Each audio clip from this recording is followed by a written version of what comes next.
Hello. Good afternoon and welcome to Applied Digital Studies, a class at the University of Mary Washington. This is section 1 and I am the professor.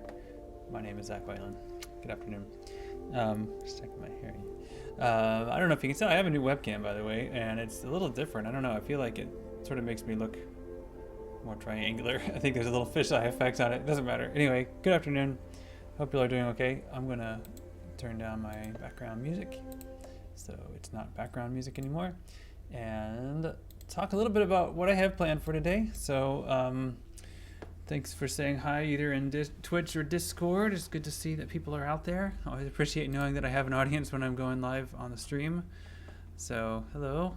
Hopefully you all are able to watch it okay. Marie Lynn, hopefully you're able to get the hopefully it comes through okay for you. I forgot to tell you, Marie Lynn, you'd had the question about the streaming resolution, and I did learn a little bit about it, but unfortunately it's not good news, which is that for when I'm streaming through Twitch, like I stream it at 720, and then Twitch will probably send it to you at 720, but if they have enough processing available, they might also transcode it as they stream it to you, so that you can select different resolutions. Apparently it has to be transcoded at some point on their servers, and whether or not they transcode a particular streamer's stream depends on whether or not they have available computing to do that, and they give that priority to people who have partner status first, and then I'm an affiliate status, which just means I have over 100 followers, which are all students. It doesn't matter, but that means that I don't often, I guess, or I don't usually get that capability with my streams. But I don't really know. I don't know for sure, and I'm not really monitoring that. All I know is that I'm streaming it out. I'm sending it from my computer at 720, and I will probably continue doing that even as I upgrade my computer. Hopefully today, if I get the final few pieces that I need today from Amazon, I'm going to be streaming with a brand new computer after today. But yeah, I think I could even, with my new computer, I think it's going to be powerful enough. I could actually stream it to YouTube simultaneously at a lower resolution, or somewhere else at a lower resolution. I'll have to see, but I might be able to do that. Anyway, good afternoon. I hope the sound's not too distracting. I think one of my neighbors is getting a stump grinded or ground, whatever. Like they have a stump grinder. They had a tree cut down and they're dealing with the stump today, it sounds like. So there's a lot of noise that I can hear anyway, but hopefully it's not too distracting for you all. Anyway, good afternoon. I have the bird cam going, as you can see over there. This is, it actually had a lot of activity this morning from my electronic literature class when the sun was hitting it. It was nice and sunny. We could see quite a few birds. We saw the male cardinal and a house finch, which is the first time I've seen a house finch on that feeder. I've seen them on other feeders, but it was pretty cool to see that. So let me know if you see a bird so I can switch over to the bird cam. There it is. So today for class, here's my idea. If you go back to, so if you look at the schedule or the module page for it, let me go to it here. Here we are, Monday, February 8th. It's a live stream via Twitch, as you see. Your homework was to read the soft truth and then write a brief summary of it. And that summary prompted you with a few questions to kind of guide you to some specific points in it. And also you should hopefully have code practice number 2 done by now. There was some discussion in Discord to try to figure out different parts of that, so that was great. I want to talk about both of those two today. The code practice, I'm going to save that till the end because, wait, no, that's 3. Wrong tab. I want to save it to the end because I feel like based on the discussion in the tech support channel, it sounds like you all are doing okay with this. But I do want to walk through it if I have time.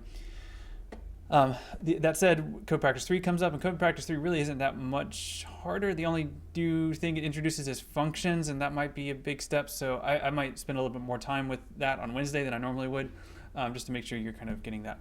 But the main thing I want to spend some time on today is the short story, The Soft Truth by Lee Alexander. And what I want to do with this is I looked at some of your responses, and I think many of you are really not getting it, or that there's some of you are. Some of you seem right on it. That's fine. That's great. And there's a few of you using perusal and kind of working with the different questions in the story, and that's good. Some of you are really, I think, missing some really key points from the story, and so I actually want to spend at least the first part, maybe most of the class, kind of working through the story to make sure you get these things, because these are some things that need to be gotten. And if you responded to this discussion thread already, I'm not going to scroll down because I'm not going to put your names on screen. But if you did respond to this already in a way that sort of lacks understanding, or it seems to be off, go back and reply to your previous comment with another one after I've explained it a little bit. In other words, I want to spend some time explaining some things in the story. Hopefully by doing that, you will understand it better. And then if that's the case, I would like for you to post a follow-up to yourself, kind of summarizing it again with your new understanding. As with anything in fiction, there are different interpretations. That's valid. And I think there are certainly on the edges of the story several things that I think are debatable. There are a couple things that I think are not really debatable, or at least that they are intended in a very specific way, and I want to make sure that we're clear about what those are. There's also some, I think at least one interpretation that I would like to propose is pretty, I mean, I don't want to say authoritative, but I feel like it's the way to read the story. And so far I've been unconvinced by any other ways to read this, I suppose. But I want to present that to you and talk through it, and then also kind of show you how to read and respond to this kind of story, because this maybe is something you don't do that often. I mean, this is not an English class, but I think that I think it's a good thing to develop the ability to read complicated literature and or abstract literature. This isn't really complicated, it's abstract. But I think that's something that you need to develop. I think that's the thing that is a good thing to develop. So I think this story is a good chance to do that, and I want to take some time with it to do that. And then I'll get to the other one. So as I'm talking, I will be posing questions to you. Feel free to answer them in chat or Discord, or even within Perusall, because I'm going to be using Perusall to go through the story and talk about it in kind of point by point in some cases. I am using Perusall, by the way. This is not the published version. You probably read it on the actual website, and I think that is better. But the thing that we have here is the ability to click on things and see the comments, and I've left several here that I would encourage you to take a look at. And I'm going to try not to put people's names on screen because of that. That's just my general policy. I might accidentally click on someone else's comment or hover over it, and that might pop it up briefly, but I'm going to try to avoid that just to focus on my own comments on here. In fact, maybe I can just hide everyone else's. Let me just do that. Structure comment. Okay, that's me. So that should hide anyone else's contributions probably, just for privacy. I mean, I think many of you had really good comments and questions on here, so that's great. I didn't want to make that part of the stream without your permission. Okay, so the short story is by Lee Alexander. Lee Alexander is not the name of the narrator. All right, so this I here, I'm pretty sure I've never seen another me. That's I'm pretty sure I've been seeing another me. That's not Lee Alexander saying that. That's her character, right? So Lee Alexander is a tech writer and journalist mainly. She writes a lot about technology. Used to write a lot about video games. I don't know if she probably still does. But she also has been branching out into fiction writing in the last few years, and so this was a piece that I found of hers that I really liked, and so that's why I wanted to share it with you all. I liked it.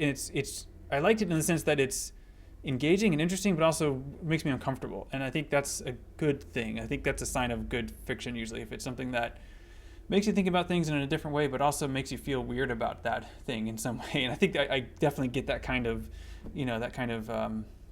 dissonance with this story. So that's why I assigned it to you all in this class. Okay, so there are some big questions. If you go back to my topics here, what does the gelatin sphere mean for the narrator? And then what is your gelatin sphere? Now, you're not going to be able to answer this question, what is your gelatin sphere, unless you understand what is the gelatin sphere for this narrator, right? So it's not literally a gelatin sphere.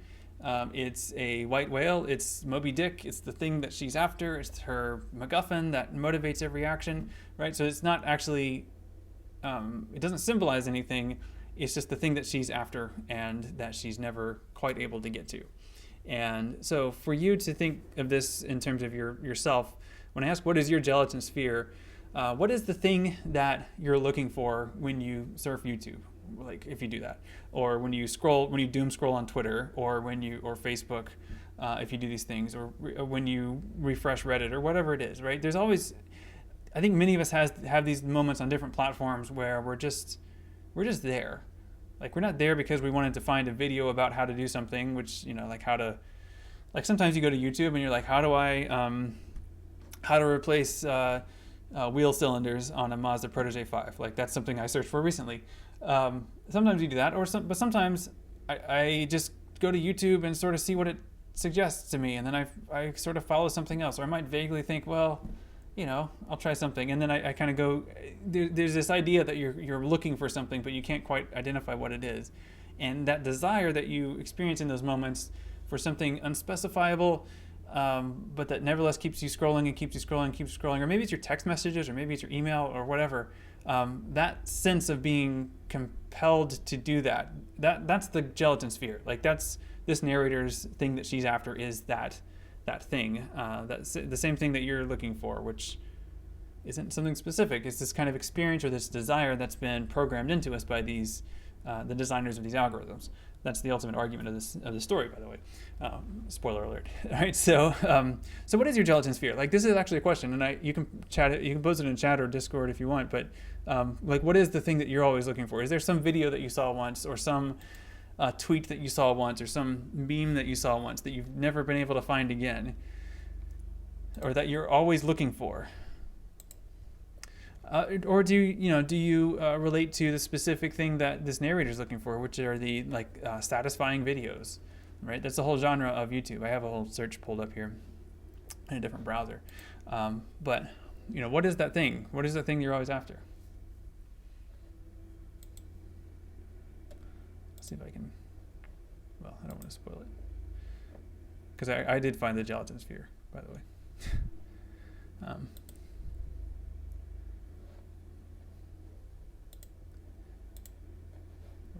I saw somebody typing. Yeah, somebody's typing. So Firecracker 442 is saying a Twitter account that posts really funny and surreal tweets that I don't remember the name of. I might have some ideas for you. And then Creative Sparks 24. I'm always looking for animation breakdown videos because I find it really fascinating and wanted to know how it works. Yeah, so so not a specific one, but just the general how does it work kind of videos. Yeah, I agree. I do the same thing for woodworking videos, like woodworking or metalworking recently too.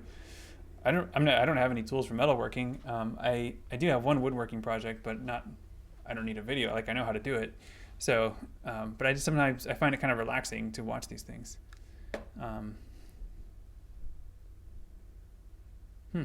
Interesting. So Pikachu's Heart's talking about idle games or games with idle aspects. Yeah. Interesting. Yeah. So Firecracker 442. I don't know if you might be thinking of Wint, the Twitter name Drill, DRIL. That's a funny surrealist kind of Twitter account. There's a whole bunch of other ones like poem.exe. I know a lot about surreal Twitter, so if you have, I don't know if those are, if you can tell me a little bit more about it, I might be able to help you out.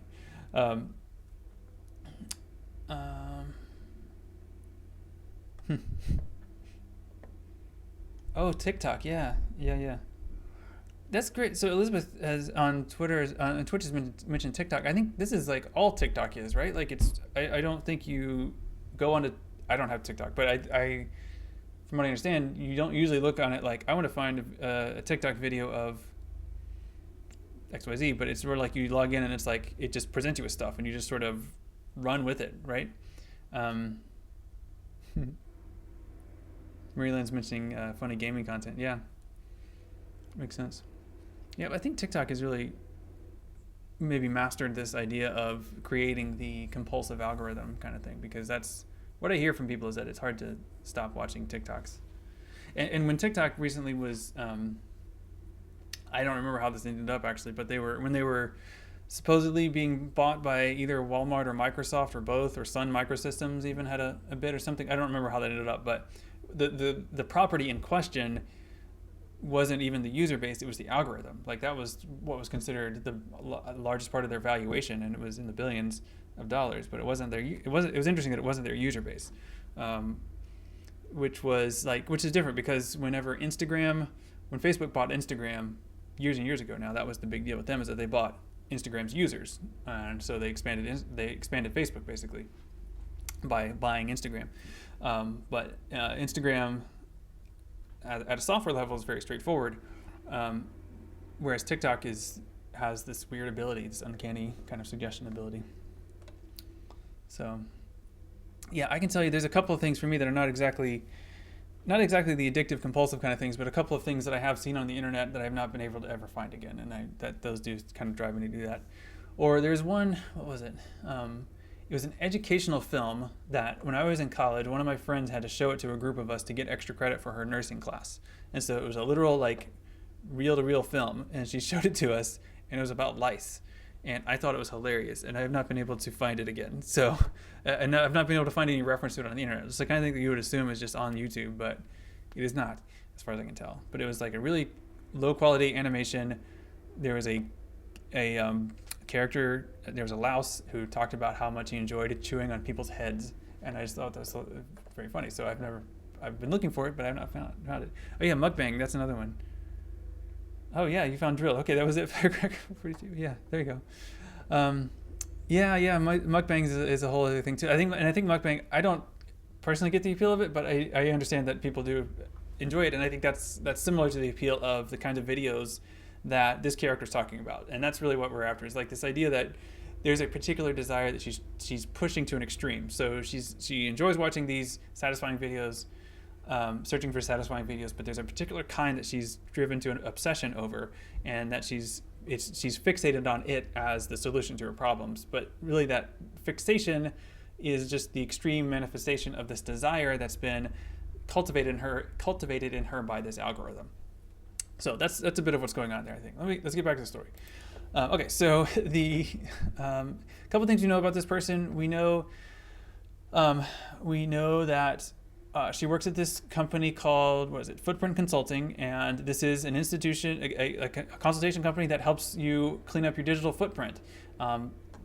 These kinds of companies really exist. This problem that they're talking about really exists, where people have posted something weird on the internet, and then they're running for office, and someone finds the weird thing that they posted, and then they end up being really embarrassed by it. It happens all the time. I assume you know of examples. Feel free to share them if you think of one, but it's just a fact of modern life. It is, of course, a reminder of why whenever you're posting things for class or whatever, even you want to be careful about your audience and who can see what, and kind of just basically I think sometimes people should be allowed a little bit more freedom and leverage, or not leverage, but discretion. I don't know. When we're young, we often do things that we regret later.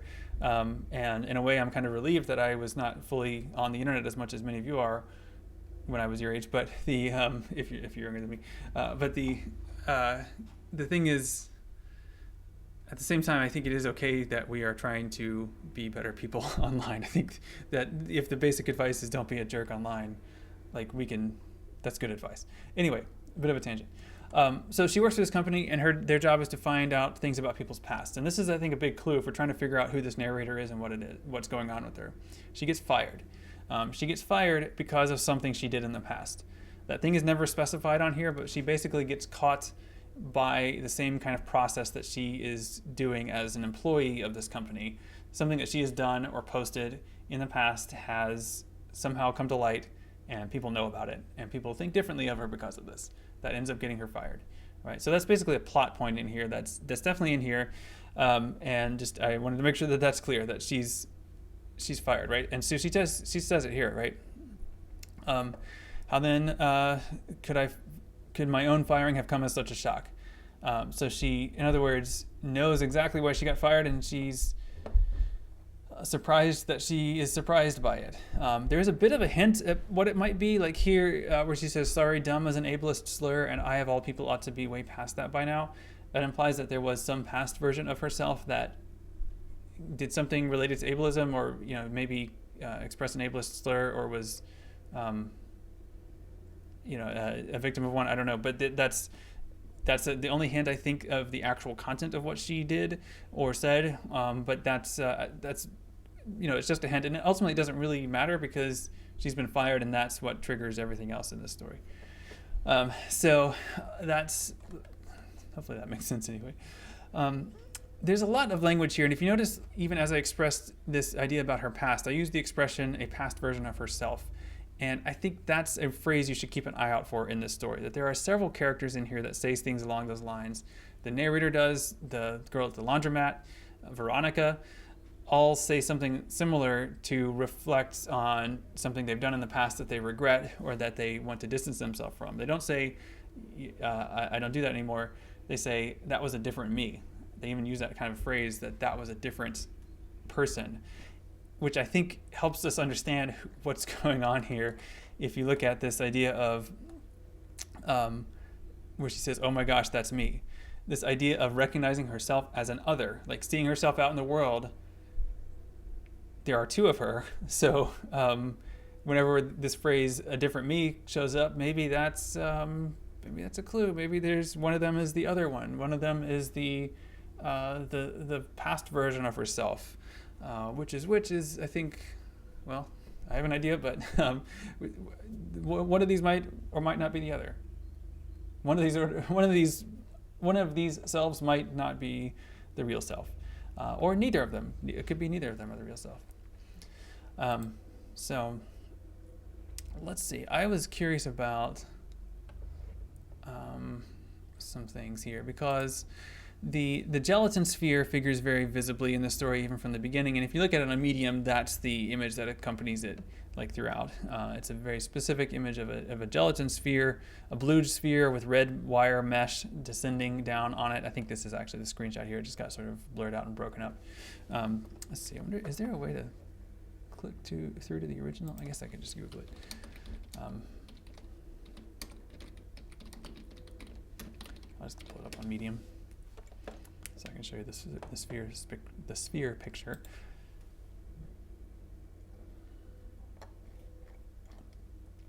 This also does, by the way, I think have a bit of a cyberpunk feel to it, not in terms of the specific technology, but in terms of the way it just jumps you into this. It's just that the present is the future whereas cyberpunk is usually about a messy version of the future or the near future. This is very much about the present, or maybe even the past. Yeah, so these images, the way that Medium, what's happening is Medium loads the like low res version of the images first, and then it takes a minute to load the full version. So hopefully that image will come along. So to understand this a little bit more, let's try what she does in here. So she, as this narrator, she describes herself as searching for satisfying videos on YouTube and then digging and digging and digging until she finds it, or that's her goal anyway. So let's try that. I'm going to open, actually, I'm going to need to switch tabs while those images are possibly loading. Let me see, I need to add my other Chrome. I just made a incognito Chrome window. Let me grab it here. Here it is. Okay. So, whoop, that's very big. But I'll move it on top. Oops, no. You stay in place. You move. Okay. So this is YouTube search, and I think it's sometimes pretty interesting to go to YouTube in incognito because this gets me away from my algorithms and the kinds of things that I would normally see when I log into YouTube, which is usually a number of suggestions that are tailored to the specific stuff I'm doing or interested in or that I've looked at in the past. And this is, in a way, a more generic set of recommendations, and yet I wonder because some of these things do seem relevant to my interests somewhat. But what we're doing here to kind of follow this person's ideas, you can see I already searched for 1000 degree wire mesh. That was something that she found as a clue.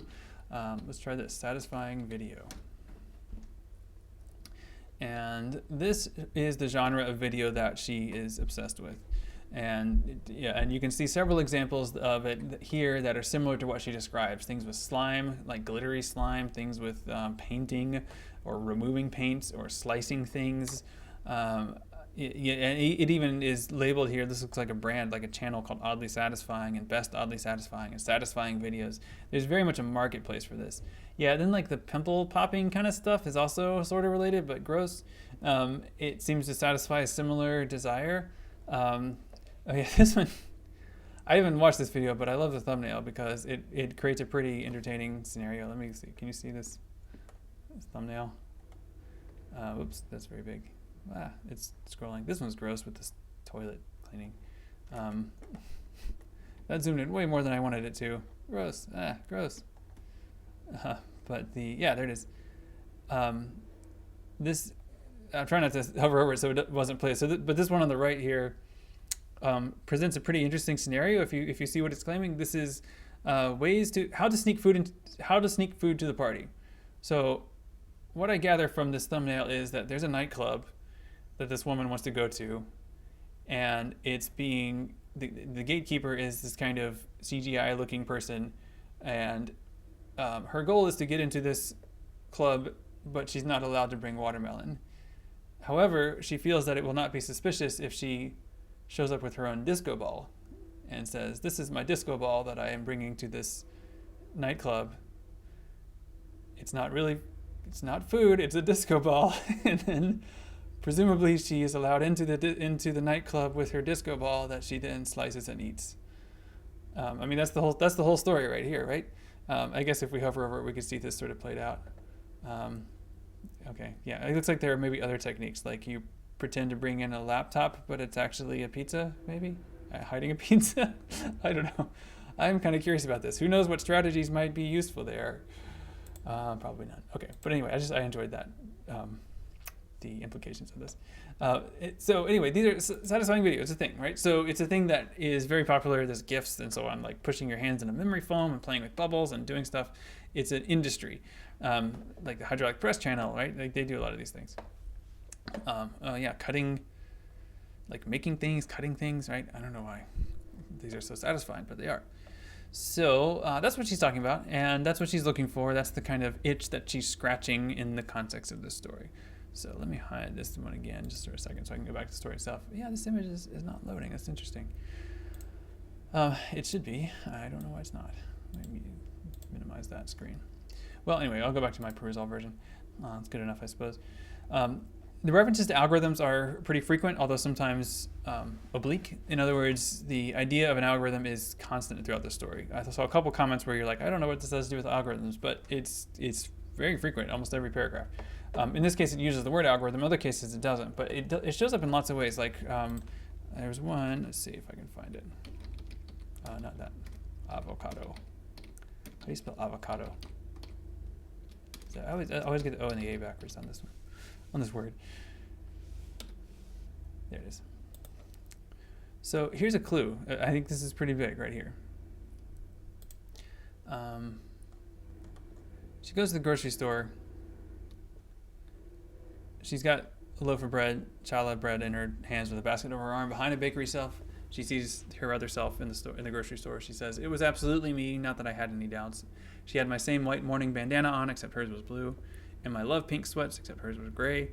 And she was squeezing avocados just like I do. It dawned on me that I too had to buy an avocado. But suddenly, inexplicably, I was afraid of her." This idea, it dawned on me that I too had to buy an avocado. I think that's a big clue about the algorithm. And one of the algorithms that's on display here in the story is the recommendation algorithm. It's the thing that we see all the time. So this is just an example on Amazon. You see it on Amazon, you see it on Netflix a lot. This is like, let's say you were shopping for power supplies and you looked at this one. Well, then Amazon's going to say these are things that are frequently bought together. So if I were searching for challah bread, maybe it would say you might want avocado too. And that's what she's realizing and playing into when she says, "Oh yeah, I actually do. I actually want avocado." This is her version of me seeing this and saying, "Oh yeah, I need to buy RAM too. So I'm going to click on that RAM ad and see if I can buy that." It's a way that this algorithm is designed to kind of grease the wheels of capitalism to make us buy more things that we may need, or maybe it didn't occur to us that we needed until it suggested it to us that we might need it, and then it brought us into that. The narrator of the story is that version of ourself, that person, that me that's out there that is imagined by the algorithm. This one doesn't actually have the phrase here. It's a passive voice when it says frequently bought together, but sometimes you will see recommendation algorithms phrase things like people like you also bought whatever, or people that bought this also bought that.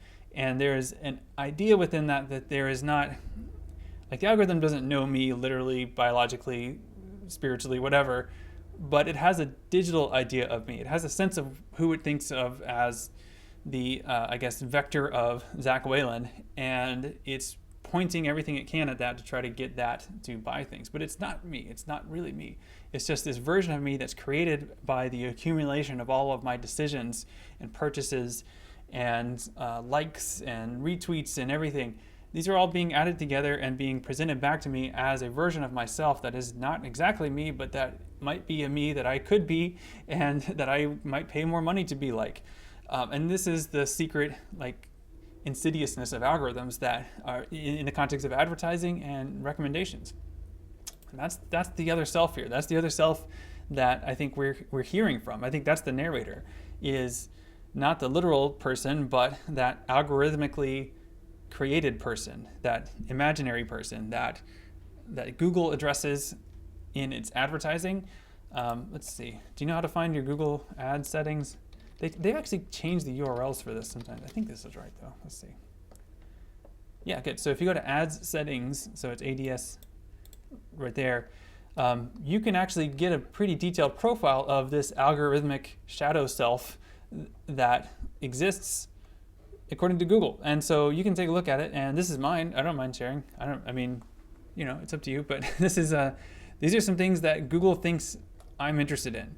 And so, or things that it thinks about me. So it thinks I am a 35 to 44-year-old male.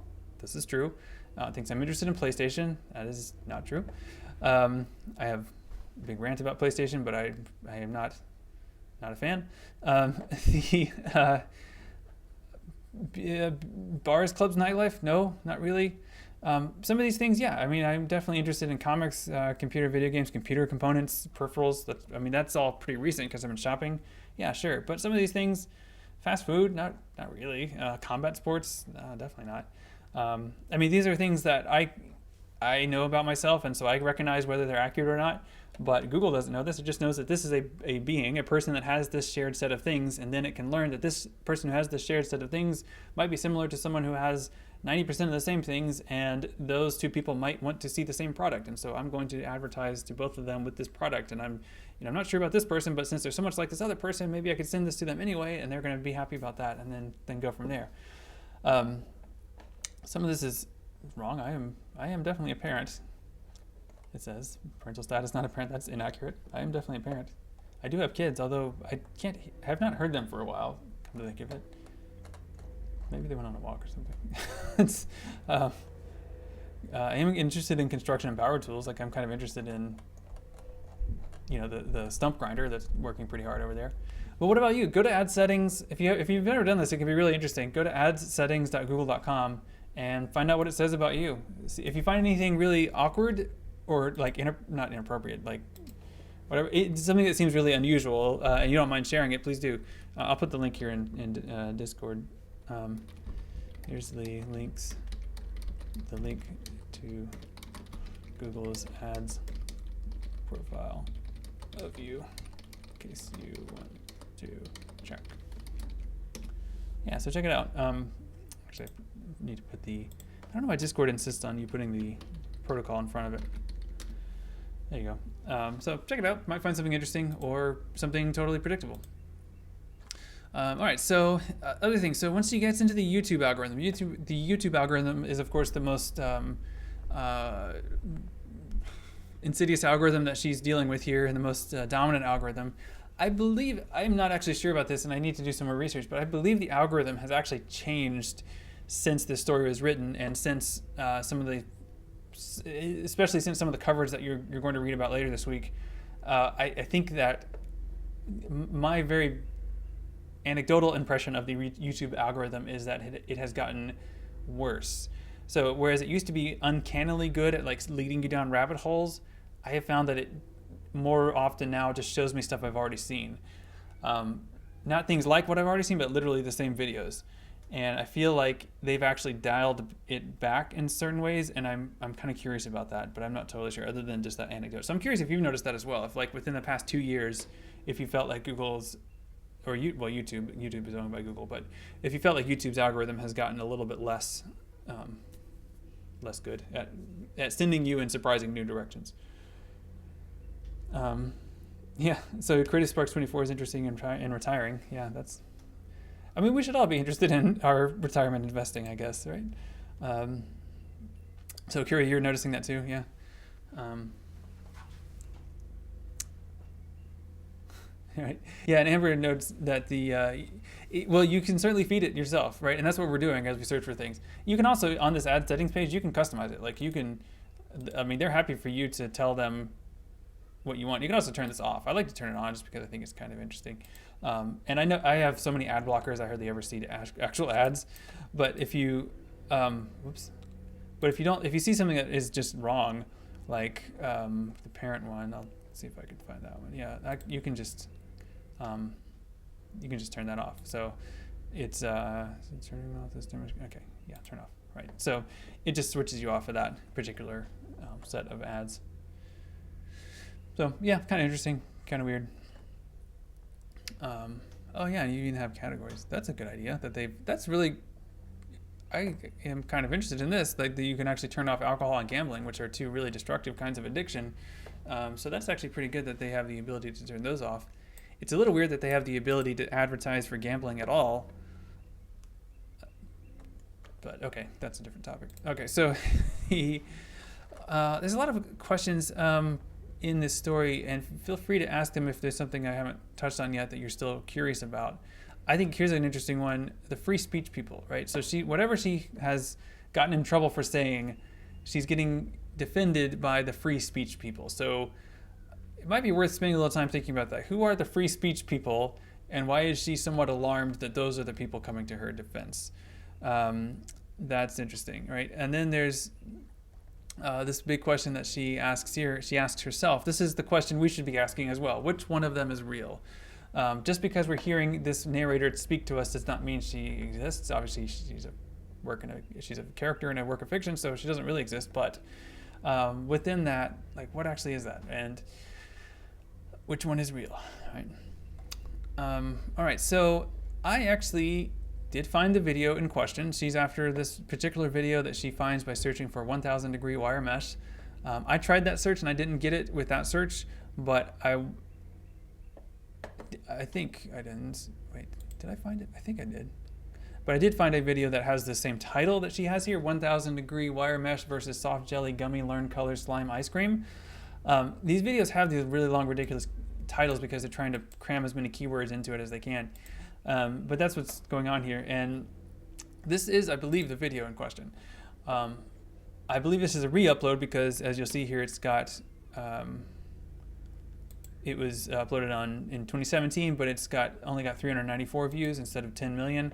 But I believe just everything else that is described about the video seems correct in terms of it, being the wire mesh. So this is it, and it starts with this, the thumbnail. The thumbnail actually, it has just started playing, I think, but the thumbnail actually looks a little different than it does in the short story, but it's very close. It's got the wire mesh, but here the wire mesh you can see is not red. It's not glowing red like it is in the thumbnail, the story. So this actually starts with the gloop there, but it actually shows the process of that too. So in case you're interested, right, this is how you can make it. Also, interestingly, you can see that this is not actually a sphere. It's more of like a dome, like a tall dome. So pretty cool. Yeah, let's watch it. This should be muted, yeah. See, now this is going to keep showing up. Stuff like this is going to start showing up in my algorithms because this is, I'm on my real account right now. Oh, look at it wobble. There it goes. Oh man, here we go. Here's the mesh. Heating it up. I feel like I'm just commentating on it as it goes. It turns a little red, but not for long. It can be very, very hot without being actually literally glowing red. And here we go. And it's shunting off to the side, as she says. Yeah, so a really pretty beautiful little image. And she's talking about it here. She describes it. The entire firm structure wilts beautifully to the right. Then it melts and is ruined. Farewell, gelatin sphere. Even the idea of a sphere dissolves. A great and susurrating wave of pleasure washes coolly over the surface of my brain, like one of those old mouthwash advertisements, and suddenly everything makes exquisite sense. oh, finally, you know. And this moment of satisfaction, like the language here is very similar to the language of an addict, and I think that's part of what's, you know, part of what she's identifying here is that these the algorithms and the desires that these algorithms develop in us are very much like addictions, and this character is experiencing that. It is satisfying. I mean, that's the great thing about the story is like the video is real, and it also literally is. It is really kind of nice to watch, and I think this video in particular, this as an example of it, is actually pretty good because it shows you the processes, I suppose. It's a re-upload. You know, the video she describes here is posted on the channel Pom Pom Toys, which I think is gone now. I think that might be something else that YouTube has done, is that they've started essentially cracking down on and deleting more of these accounts. So I think I'm trying to think. I think I've covered everything, but I think the main thing is that idea that this person that we're hearing from, the narrator here, first of all, is not Lee Alexander. That's the author's name, not the character's name. The character here is an algorithmic double, an algorithmic shadow self created by algorithms like the YouTube recommendation algorithm, which, just like the Google ad algorithm, has a profile or has an idea of who you are when you're watching it. And that idea of who you are could be really robust and specific and detailed, but it's never literally you. Of course it's not. But the degree to which it resembles us could be pretty uncanny, could be pretty creepy, and could be certainly kind of jarring to think through in terms of what it would be like to be that person, which is really what this story is doing, is trying to imagine what would it be like to be a person entirely implied by algorithms. And it's a pretty alarming space. There's a lot of other things going on in this story, but I think that's the main thing I wanted you to get from this, is this idea of the algorithm creating a sense of a shadow self. And there are dozens of shadow selves of all of us. Even if we're not logged in, even if we're pretty good about locking down our browser and doing other things to protect our privacy and using DuckDuckGo instead of Google, there's all these things that you may be doing, you should be doing, but every little trace adds up to a picture of you that may or may not be accurate, but it has some kind of phantasmic existence in these systems, and we can't escape that. That's the only way we can interact with these systems. So it's kind of depressing, but that's kind of where we are. Kids are making a lot of noise suddenly. Okay, so I guess they're back. Okay, so code practice, I see we just have a few minutes left, so let me take a look at code practice 2. There's the main thing that I'm adding here that I did not have initially was conditionals. So if you made a copy of this before I added this part, make sure you take a look at this new version of it. You can make a second copy if you want, or just combine them or something. I'm not really worried about it that much. But conditions are important. So I want to make sure you get this because this is how things like this work. So make sure you do take a look at that. There's a couple other points in here that I think I can probably just demonstrate, and then hopefully this will make sense. So for example, this right here, see if you can write some code that will print each item of your score list one at a time. This is one of those situations where there's multiple ways to do the same thing. I actually had a typo originally. I wrote kind instead of code, but I've replaced it now. If you make a new copy, you'll see that new version. But if we wanted to print each item in the list score list, we know that it has 2 items here. So we could do it a couple ways. We could do like print score list, list 0, and then we could do print score list 1. Right, so that's probably going to work. Actually, it's not going to work because this is the first time I've run this particular notebook, so it's not going to know what score list is, but that'll be easy to fix. See, so score list is not defined. That's because I should have run this cell first to define it. And now that I've run it, there we go. It printed each of those items. Now, there's another way we could do this, which would be to make it so that it will work no matter how many items are on the list, on this list. So right now there's 2, but if let's say I add another score into my list, this part still runs, but it doesn't run and print every item because I didn't tell it to print that item yet. I just told it to print the first 2. So we could do it a different way. We could do something like, well, I mean, a for loop is another way to do it. I haven't introduced for loops, but this is this is probably the best way to do it. So you can say for score in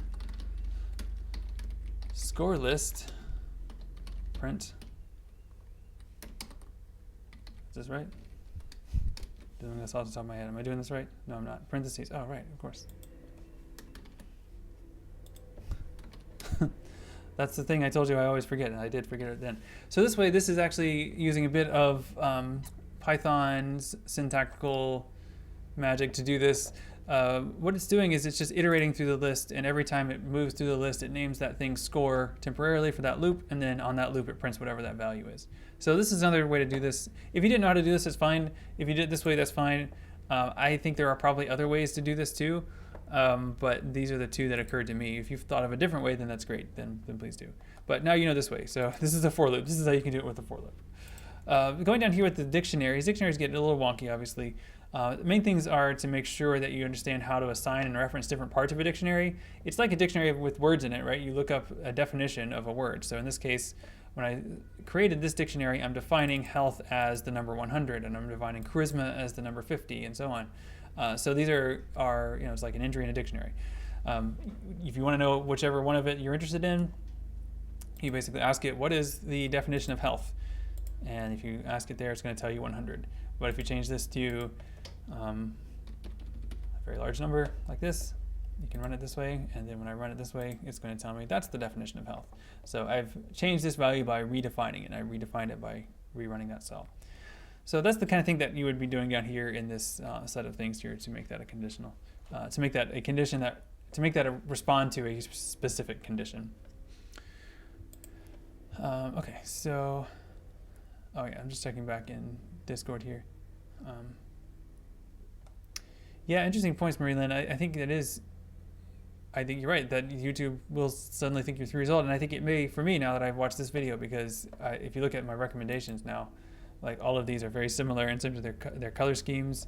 Peppa Pig certainly showing up here, Coco Melon, Caillou, oh no, not Caillou, Blippi, right? So these things are here, and they are, the stars of kid YouTube. They are YouTube kids or whatever, so we'll see what YouTube suggests to me when I look at it next time. I'm just wasting time on YouTube.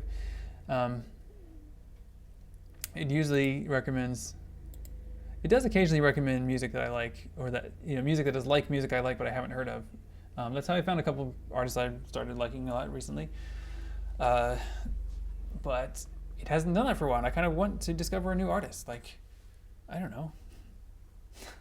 I kind of missed that, but I was kind of impressed to discover this Ukrainian heavy metal band Ginger. I really like them.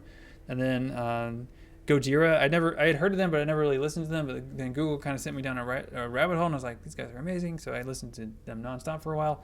But then it stopped recommending, and they, neither of these bands are putting out new content that frequently. So, they don't have anything new from them to recommend. So it's like, surely there are bands like Gojira and Ginger out there. I don't know. These are things that exist on the YouTube algorithm. All right, so I'm kind of wrapping up because we just have a few minutes left. We're supposed to wrap up at 10:30, but that's code practice 3. I keep jumping into the wrong one. I can work through this if you'd like for me to, but I don't know if I would have time to finish it if I start it now in 2 minutes. That's why I'm kind of just sort of stalling here. So how about I'll just sort of wind things down. But if you have any questions about this, let me know. If you had any questions about how to complete the code practice, let me know, or any further follow-up comments on it. I would like for you to go back, and if in the response to the soft truth, if your initial response was basically, I just don't get it, I hope that now that I've explained certain parts of it, you do get it. And so I hope that so please come back to this page and add some thoughts now that you hopefully do get it. Or if you still don't, then please ask. I want you to get this. Like, it's not just something that's there for fun. Like, this has a purpose, and I want you to get the things that are in the story. So if you don't get it, then please ask so we can try to get it, and pose a question in Discord. Maybe someone else might have an explanation that makes sense. But I think there are gettable things here. So I hope you get them. So yeah, and many of you do. So take a look back, and if it's what you've written is consistent with the basic ideas I was getting across here, you don't have to do anything else. But if you think that there's something that clicks now, then I would love to see you kind of express that in some way. All right, so well, it is 2:30, so I should probably wrap it up. On Wednesday, oh yeah, let me remind you, on Wednesday you have an option, and I have not checked lately, so I don't know if anyone has signed up. But if you look at Wednesday, February 10th, and I'll send an announcement reminding you about this. But if you would like to attend face-to-face, we do meet in HCC 327 on Wednesdays, theoretically. Well, Monday, Wednesday, Friday, theoretically, but I'm offering a chance to meet in person on this coming Wednesday. If you click here, this takes you to a Sign Up Genius page. So I imagine you know how Sign Up Genius works. Looks like we do have a few people signed up, so didn't mean to show your real names there. But if you do want to attend that day, then please do click that and sign up. If it turns, I've got it capped at the limits for the room. So if you try to sign up and there's no empty slots, that means that they've all been taken already. But that might be a good way to, I mean, if you're on the fence about it, it might be good to come in and talk about the code practice in particular. That's the kind of thing that works a lot better if I can kind of see where you are and what you've been doing and try to help you navigate that. But if nobody shows up, it'll just be Zoom. So, and that's fine, but that's plan B. Okay, so hope you all are doing okay and had a good afternoon so far. I'm going to wrap up the video, but maybe I'll switch to the bird cam, even though I haven't seen any birds. No one saw any birds, did they? I'll switch to the bird cam for a little bit and then wrap things up. But thanks for watching. I'll be starting this again at 2:50 for section 2, so about 20 minutes. Okay, well, hopefully I'll see some of you in person on Wednesday. That should be exciting. And everyone else, will see you online. So, see you later. Let me switch to the bird cam.